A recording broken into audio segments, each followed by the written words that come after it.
Good night, good night, good night. Good night to Chelston, good night to St. Michael South. How are you all feeling tonight?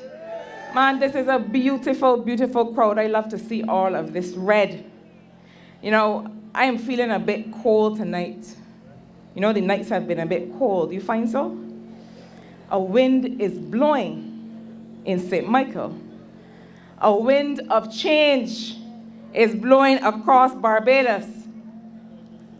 And I hope that y'all are feeling it too. I hope that y'all are picking up that wind. Are you all aboard? Good, y'all sound good.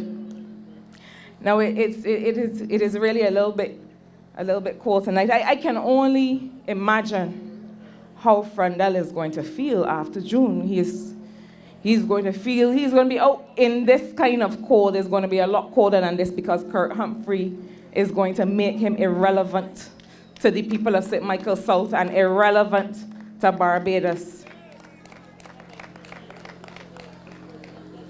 I want to start tonight by telling you a little bit about myself. I grew up in Haggett Hall in St. Michael. And I tell this story a lot. So most people who have heard me speak should know me intimately by now, but I need to say who I am. Because who I am is the reason that I am here. And who I am is very much like a lot of young people across this country who grew up in working class families, who grew up in households where there was not a lot of money, but there was a lot of love, and there was a lot of focus on doing better for your family and for your children. When I was growing up, I used to have to do a lot of work. I used to have to do a lot of chores. I used to have to get up in the morning and tie out sheep before I go to school. I tell this story all the time because I am convinced that the fact that I didn't want to come back home and bring back any sheep was what made me do so well at school, because I used to spend a lot of time there, because it's very difficult to think about the prospect of leaving school and having to come home and going and pick up sheep that can wrap all around your feet and trip you over. But we had to contribute to the household when I was growing up, and my mother did everything that she could to make sure that we had opportunities. And I see it all across Barbados, where young women and old women and grandparents struggle and strive to make sure that their children have. And you know what was different about when I was growing up in St. Clair Road and Haggett Hall? It is that I knew, and my parents knew, that all of their hard work would be worth something. And the reason that I came to offer myself a political service in St. Michael is that now when young people look around, they do not feel as if all of their hard work is going to be worth something. And that is not the Barbados that we know and that we want. We want a Barbados where young people feel like they can do anything. That is the standard that we've grown up with. And it is one that is slipping away. And we have to hold on to it. You know, this is not going to be any ordinary election. I want y'all to hear those words. This is no ordinary election. We are holding on for the future of Barbados, and we are holding on for our very survival. I walk all up and down St. Michael South Central. I walk all over St. Michael, and I see that people are struggling. And we have a government that will say, don't mind the downgrades. Nobody can downgrade Barbados. And they will say, we are not the only country with sewage issues. Since when was that the standard? Since when is what was happening in Trinidad or Jamaica or Canada the standard for us? We have our own standard. Barbadians have always had our own standard of excellence. Now, I have always said, and Kirk says it clearly in his motto and what is driving his ideology and his focus in St. Michael South. Kirk says people over politics. I say care, commitment, courage. We have come as young people to do politics differently. And so one of the things we keep hearing is, you know, you don't have to get up there and carry on and curse people. And I agree. I don't like to speak ill of others. I am a lady. But fortunately for me, I don't have that particular problem because I don't have to get up here and curse anybody. I don't have to get up here and talk about things that don't belong on the platform. You know why? Because I can judge and prosecute the Democratic Labour Party on their extremely poor performance. I don't have to curse anybody. And that's what the meeting that we have in Bank Hall tomorrow is about judging them on their performance. And it is clear. We've talked all up and down over the last few weeks about the sewage on the South Coast. You know when somebody trying to tell you that you're talking foolishness, you know what they tell you now? You're talking a lot of South Coast. That's what they say. Because it is now synonymous with that part of the island. That is supposed to be the tourist belt. Ladies and gentlemen, I have an opponent who likes to talk about what is happening in tourism in this country and all the tourist arrivals and all the cruise ships that are overladen with tourists. And I want to know what kind of tourist industry can survive what is happening on the South Coast.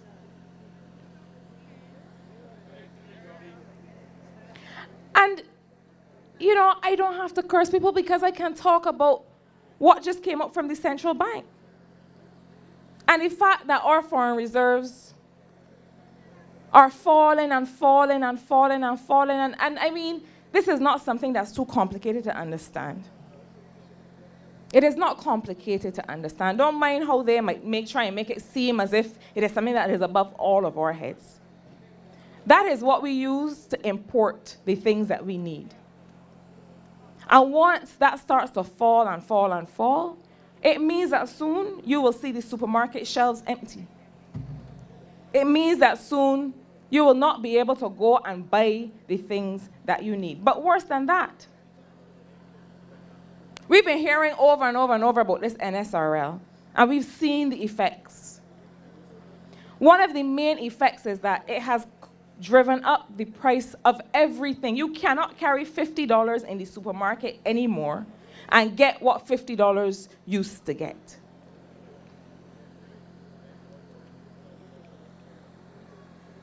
And you know, it is not just the sewage on the South Coast. It is not just the poor management of the economy. It is not just the condition of the roads that they are desperately now trying to patch just before an election. It is not the ridiculous new police act and policing powers that they are now trying to come to bring to you because they have run out of ideas about how to keep law and order in this country. One of the most insulting and egregious and ridiculous things that this Frondell Stewart-led administration is showing you, one of the biggest travesties, is that notwithstanding everything that is happening in this country, no matter how people cry out that they need a raise of pay in the public sector, that they cannot afford to buy food and clothe their children, that they cannot afford to send their children to university, no matter how people cry out, the Prime Minister, the MP for this constituency, is telling you, you all will wait until I am good and ready to call the election. Whatever choice you all want to make does not matter to me. The fact that you all want to be a part of the mandate for who runs this country does not matter to me. I got 5 years, and I can take my 5 years. I can take my 5 years in salary with the 10% that I made sure that I got back, while y'all didn't get any raise of pay. I am going to stay here for as long as I like, loitering in Parliament, and y'all cannot do anything about it. That, for me, is the biggest insult. He has no respect. This Democratic Labour Party administration has no respect for the will of the people. But they does run till night, catch it, and they cannot run forever. 31 more days. 31 more days, and Parliament dissolves. And then they will be subject to the will of the people. They will be subject to the will of St. Michael South to make Kirk Humphrey your next MP. They will be subject to the will of the people all across St. Michael and all across Barbados. And you know, I listen to them in Parliament, and they're really nervous, you know. It is just a lot of posturing. They're frightened because they can feel these winds of change. And when Barbadians done with you, they're done with you. Barbadians are ready to move on. This has been a lost decade, 10 years of darkness, 10 years of nothing. And it makes me angry. I don't have to pretend. It makes me angry because you cannot decide that you are going to hold back the development of a whole generation of people, of a whole country, because you want to do for yourself. They want to do for themselves. And that is why they are loitering there. And you need to show them in no uncertain terms, whenever that bell is rung, whenever that day is called, you need to show them, we have had enough of you. You need to show them by electing Kirk Humphrey as your member of Parliament. Kirk gets frightened when they say, I want to talk about Kirk. Where he is. But I've known Kirk for a while. I met him professionally when I was working with the UN, and he was working with the Ministry of Social Care. And Kirk is a man who understands the work that he is doing. He doesn't have to read it in a book. He has lived it. And he is not afraid to walk up and down these streets to see how people are living. We talk a lot about evidence and research, and we need it. It's important. But you know the best evidence that you can have? Go and talk to people. When is the last time you saw Frandel out here? Go and talk to people. You cannot replace that. That is how you know what you are supposed to do. You know, we have these guys on the other side, down by me too. I say that they're allergic to poor people. They get nervous. They're allergic to poor people. I've never seen anything like it. They start to sweat. They get very confused when they go around people who did not grow up with the means with which they grew up. But we are just regular people. We are regular people who were promised that as big as we could dream, we could achieve. That is what these young children here have been promised. That's what youngsters like Christiana and others have been promised. Go to school and figure out what it is that you want to be, and whatever it is you want to be, we will support it. That is what we have told Barbadian young people. And now we are telling them, well, y'all have got along with a lot of freeness for a long time. Have you heard them? That's what they're saying to us. The freeness got to stop, but it is not freeness if I am paying taxes. That is not freeness. And they seem to forget that they serve us.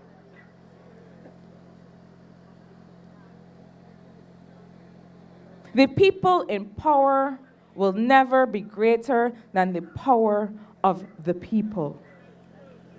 We are servants. And that is why it is encouraging for me to stand shoulder to shoulder with women like Santia Bradshaw, with men like Kirk Humphrey and Trevor Prescott, with a political leader like Mia Amor Motley, because for us and for the Barbados Labour Party, it is about the people. And we have said that we will repeal the NSRL. It is not an empty promise. Nobody has to get nervous about what will happen when we remove the NSRL. It wasn't always there. But it needs to be removed because if you have been following the news recently, the IMF said it, the central bank said it. The Minister of Finance got up in Parliament and made a big song and dance about how much money he's going to get from it. He came with a report sometime later about how it made $50 million, and the Prime Minister told him, I don't know if that is true, I haven't seen it. That's the kind of government they run. The left hand don't know what the right hand doing, and everybody butting heads. But we realize now that this NSRL that was supposed to be our great savior and supposed to close the deficit and close all kind of gaps and reduce the debt, did not take in as much money as they said it was going to take in. And I don't like to brag, but we told them that. A man told me today Chris Sinclair can't count. He said, you hope you can count because Chris Sinclair can't count. But it was pure arithmetic. It was pure mathematics. But he and Kelman must have went to the same school. Them one must give the other lessons because none of the two of them can't seem to be able to count. It was clear from the beginning that the take that they said that they were going to get from this tax would never happen. So we have said we would repeal it. It is a bad tax. It is hard to administer. Nobody really knows how it is supposed to function, and it is breaking the backs of working class families in this country. It has to go. We have said, as a Barbados Labour Party, that we will reintroduce free tertiary education in this country. And you know, I know that people feel a little bit tired of politicians. I understand it. But we don't talk idle as a Barbados Labour Party. We don't just get up and start saying things because they sound good. We know that free tertiary education in this country is used to be a $35 million problem in a $4 billion budget. Because the enrollment has dropped so low now, it is about a $20 or $25 million problem in a $4 billion budget. It is about priorities. It is about being able to manage your economy so that you give citizens the things that are important to them. And we don't just talk about free education because it sounds good. Free education is the reason I am here.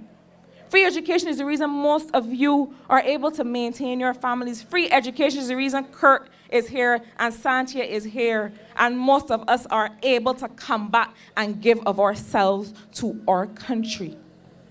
We know that in countries like Barbados, the single biggest factor in people becoming less poor or moving out of poverty is education. That is the single most important thing that people need to make lives better for themselves and for their families. And so we have said that we will reintroduce free tertiary education. But it's not just about UWI. It's not just about UWI. You know, I spent some time with some youngsters from my constituency this evening. And these young men are brilliantly creative. They do all kinds of things. They write music, they act. You could just give them 4 words and they could put together a whole song here for you.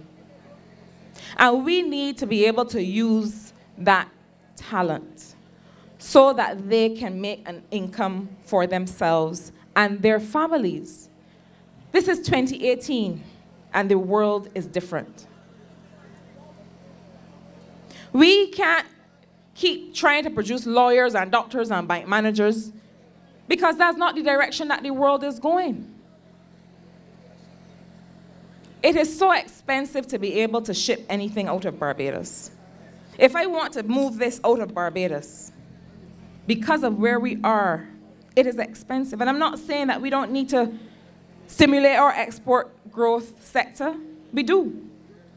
But we also need to give people the skills that they can make something that they can WhatsApp on a phone and export, or email as an attachment and send out and make some money from. An app, build a beat. There's a lot of creative stuff going on across Barbados. And we need to create the environment that people are supported in whatever it is they want to do. And so we have said that beyond the University of the West Indies, we need to expand access to education, period.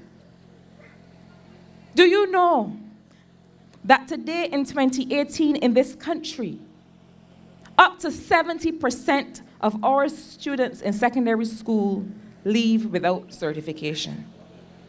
I want you to think about that. Up to 70%. 7 out of the 10 children that you see walking on the road past your house to go to school ain't coming back with no certificates.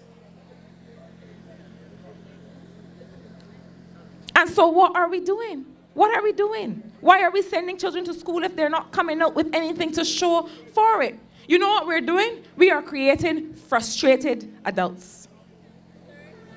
Because when they come out and they find that they can't get a job and they don't have anywhere to go, they become frustrated. I meet young men and women day after day who say, I just want to be able to support my family. That is all I am asking for. But I want to say to you tonight, ladies and gentlemen, that the Barbados Labour Party is about opportunity. It is about clearing the way for people to be successful. You know one of the reasons that people don't trust politicians? And I will say it because it is something that we have to deal with. Let's not beat around the bush. Is that we try and keep people close to us and make them feel that they can't do anything without us. But that's not what this Barbados Labour Party is about. That's what those other fellas are about, because that's what they need in order to keep where they are. That's what they need in order to maintain their pensions and maintain their big cars, their $700,000 Benzes that they ship in while people cannot get a bus to go to work in the morning.